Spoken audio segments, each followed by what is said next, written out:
In the previous training series about working on set, we talked about the workflow of working on set. Here we're going to look in more detail at the workflow when you're the DP, or at least the workflow I usually follow on set and the workflow we followed on the assurance. The process starts with the AD telling me what the next shot is. Then I'll quickly confer with the director just to make sure that we're still seeing the shot in the same way that we discussed in pre-production. We will almost always shoot the widest shot in the scene first, because that wide shot establishes the world and becomes kind of like the template or the reference for close-ups and all other shots in the scene. Because of this, the widest shot is often called the master shot. I will then rush to get the camera in kind of roughly the right position with the shot framed in the ballpark of what I was thinking. And I'll usually do this with a zoom lens so that the director can audition different focal lengths quickly. I'll also make sure that we agree on where the axis of action is, which we'll talk about later in this chapter. The director will check the monitor and sign off on the framing of the shot. Now this needs to come first. I've been on so many low-budget sets where the communication between the DP and director is just terrible, and everyone is too busy and behind schedule to make sure they're on the same page. So then what happens is that the DP often misunderstands the framing and sets up the shot incorrectly, and it wastes so much time. Once I'm certain of the framing, I try to find a motivation for the light. We'll look at what lighting motivation is later in this training series, but once I've found that, I confer with my gaffer about what I'm thinking for the key light. This is the main light source in the scene. I usually tell the gaffer the qualities of light that I'm looking for, and then I leave it to their expertise to figure out which lights to use for that. So I might tell the gaffer that I want a daylight balanced hard light to hit the profile of the actor in the scene. And then the gaffer can choose which light would be best based on which lights are available or which lights might work best with the power that we have left.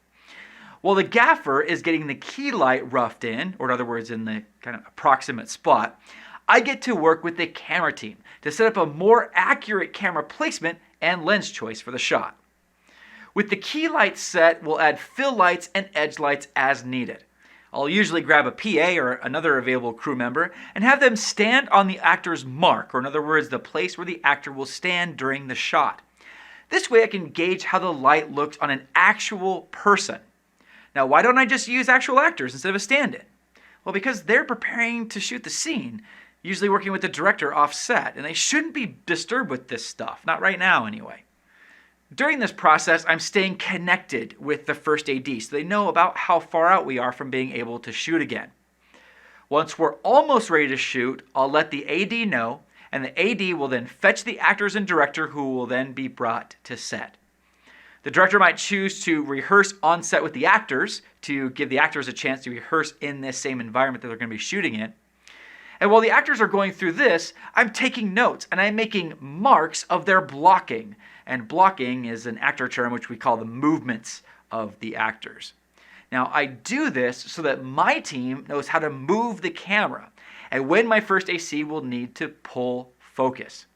If there are any potential focus issues, we'll make marks for the talent to hit, and the first AC will make marks usually on a follow focus, which is a mechanism for controlling focus that we'll look at later.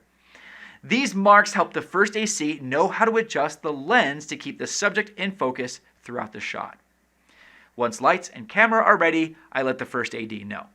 Now, sometimes the first AD will announce "pictures up" to let everyone know that the camera and lighting departments are ready, because let's be honest, it's us camera and lighting folks that always take the longest on set. And then we shoot the scene as discussed in the previous training series.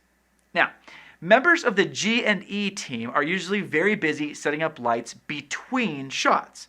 But during filming, if there are some G&E folks that aren't tied up, I might have them start setting up lights for the next shot.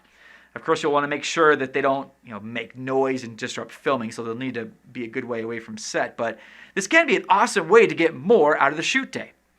Note that after you shot the master shot, shooting usually goes much faster because the lighting will most likely be very similar to what it was in the wide shot. Also, at that point, the actors have already rehearsed and warmed up and filmed a bunch of stuff, and they usually then stay in the zone with their performances, so things tend to move on a little quicker after that. Now, if you're working with an inexperienced director, especially a director with a background in theater, they will probably want to shoot in order to help the actors. But you must do your best to convince them of how inefficient that is. Shots from similar angles should all be filmed before getting footage from a completely different vantage point. Check out this footage from the Assurance. We got all of our footage from this direction, and then we reversed to shoot on the other side. Now look how long that process takes. We had to move camera gear out of the way, lighting, backpacks, cast, crew members, tons of stuff. Imagine how much less we would be able to shoot in a day if we kept going back and forth to shoot in order of the chronology of the film. So shoot all shots from similar angles before moving on.